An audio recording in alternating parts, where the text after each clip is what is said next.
Welcome to a weathering tutorial. I will show you how to make your kit look damaged, rusted, and dirty with a combination of just a few techniques. Weathering is a technique used on a model kit to make it look dirty, scratched, and in general, like it has been left out in the weather. Before starting, I first recommend you give your kit a top coat. For this tutorial, I recommend matte or flat.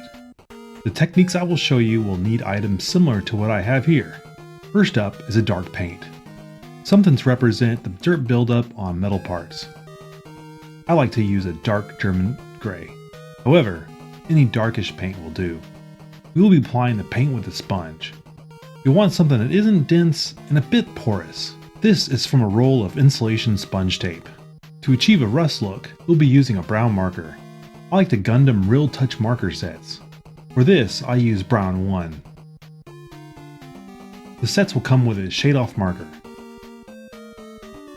These are just a marker without a pigment. We will use it to dilute and spread the brown.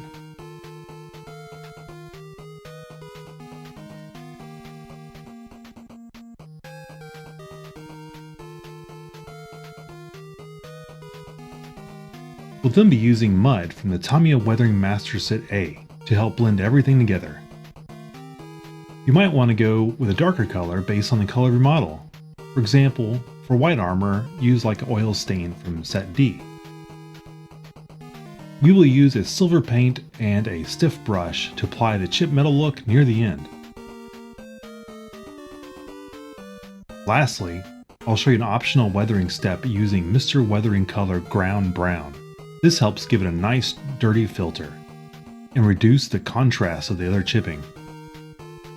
We're going to start off with the kit together. It's important to get a story of sorts. Some sort of continuity in the weathering of the kit.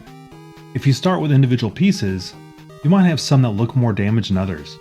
Start off by cutting a small piece of the sponge. Then put some of your dark paint on a palette.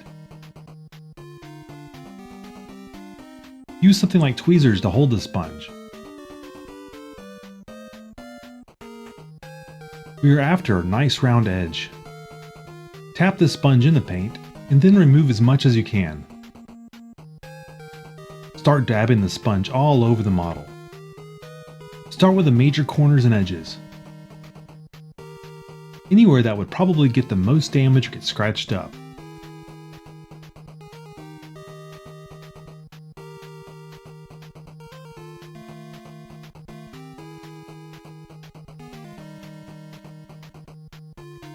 Keep the dab small.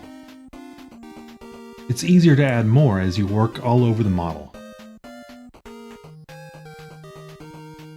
Also do any convex or leading side. It's not just the corners that get wear and tear over time. Don't press too hard. After getting consistent pattern of damage on the whole model, proceed to take it apart into the major pieces.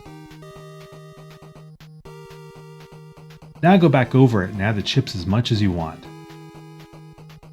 With this technique alone, it will look pretty beat up.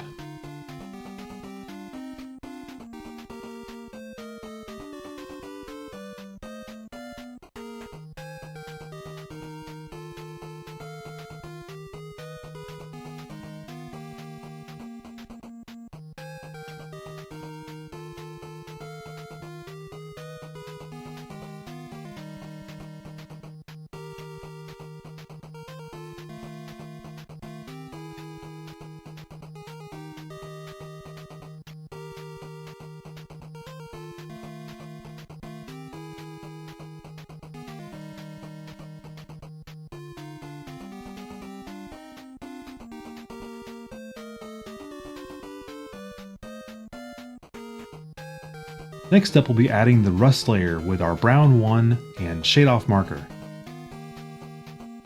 This technique involves dotting the brown on and around the black areas you just applied. You can also dot a little along the edges for the effect of rust spreading.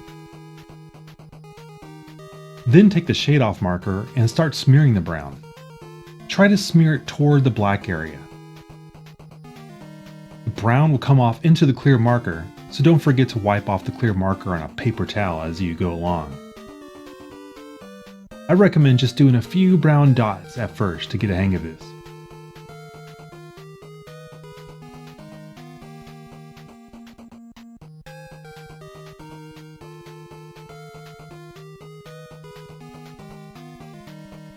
Even just brown around the black areas will make your chipped up areas look aged and rusted.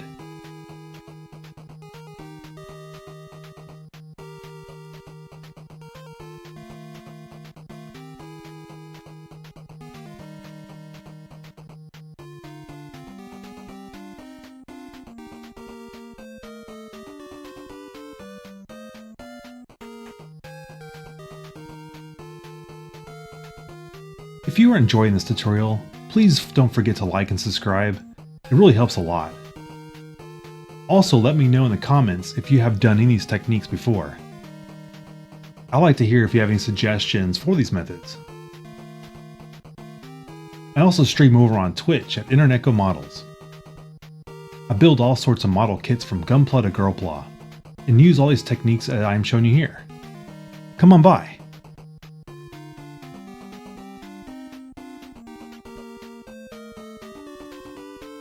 I'll also list all the tools and bookmark all the steps to what you're seeing here in the description. Thank you again for watching so far.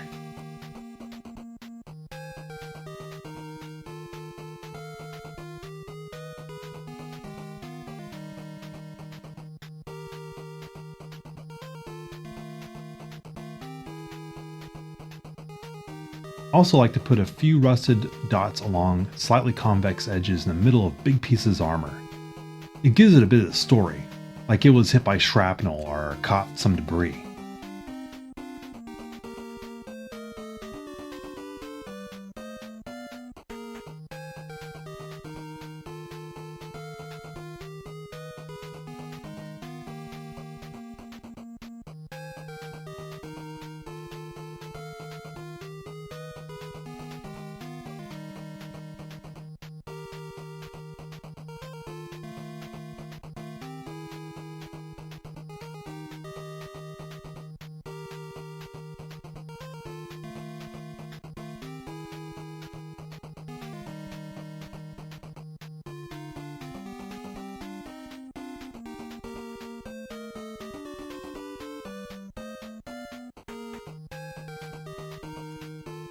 To bring all the chipping and rusting together, we will use the makeup kits. Since this armor is yellow, I am using a mud from set A. Go for a color that your armor would look like dirty.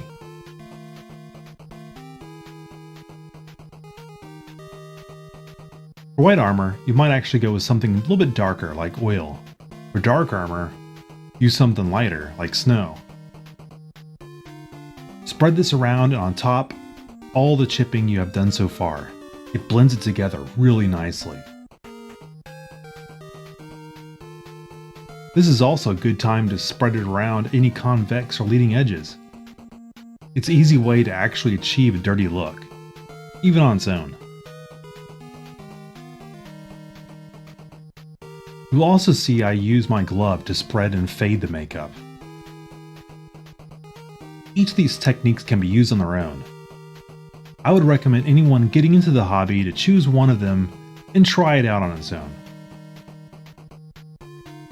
Don't forget to use the makeup to also give general dirtiness to the kit. We'll be doing an optional wash step later, but you can use makeup to achieve the same effect overall.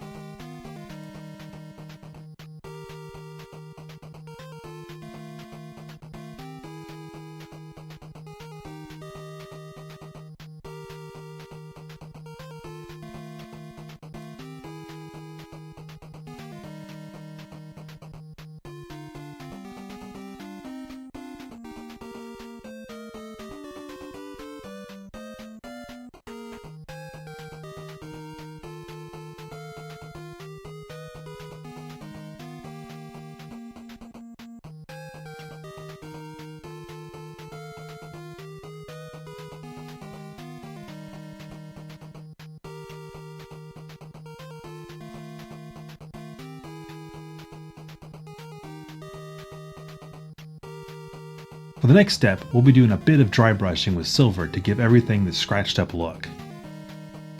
I like to use a really stiff brush, with a dab of silver on the end.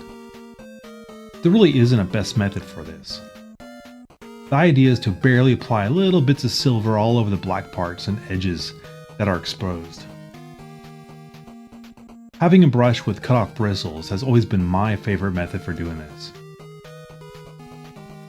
It's considered dry brushing since you'll want to make sure that there's only a little bit of silver on the brush, which can be done by wiping most of it off on a paper towel before applying.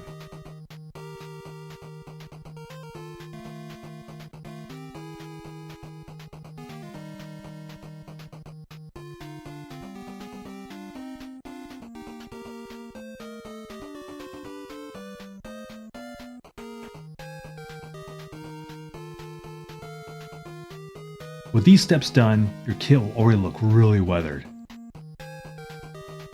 You wanted to give it another top coat at this point. Personally, I like semi-gloss, which helps it look like a metal, but slightly dulled from the dirt. At this point, you might already be happy, but I'm going to go over one more step for giving it a wash.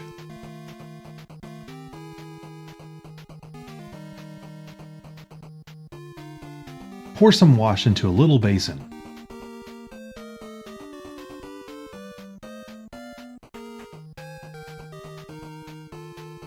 Thinning it is up to you, based on how dirty you want to make it look. I keep it pretty thick at the start because I'll be smoothing and removing most of it in just a bit.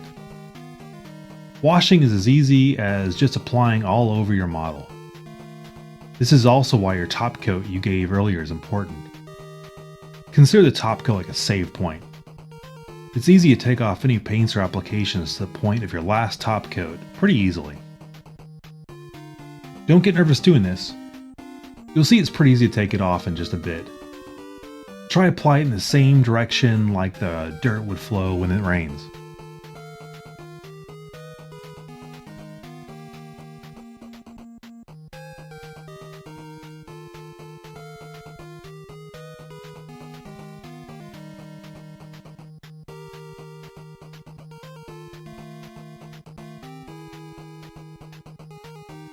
Since I applied it pretty thick, you'll see that it has a lot of buildup here and there.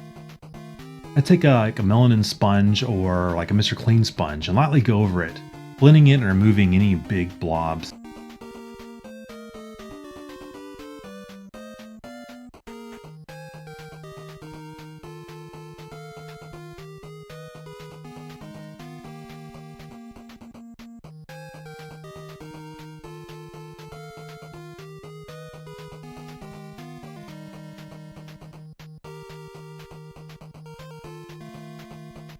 Then I cut a small piece of the sponge and I start styling it.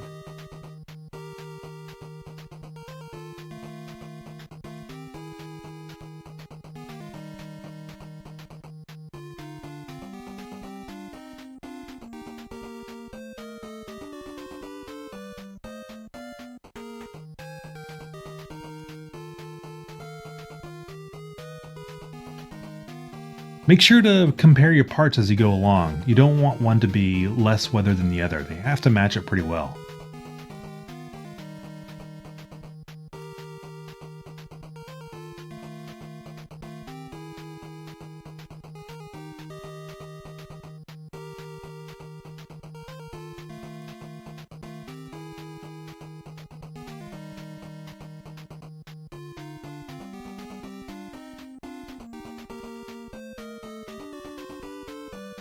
When you're done, do one more top coat.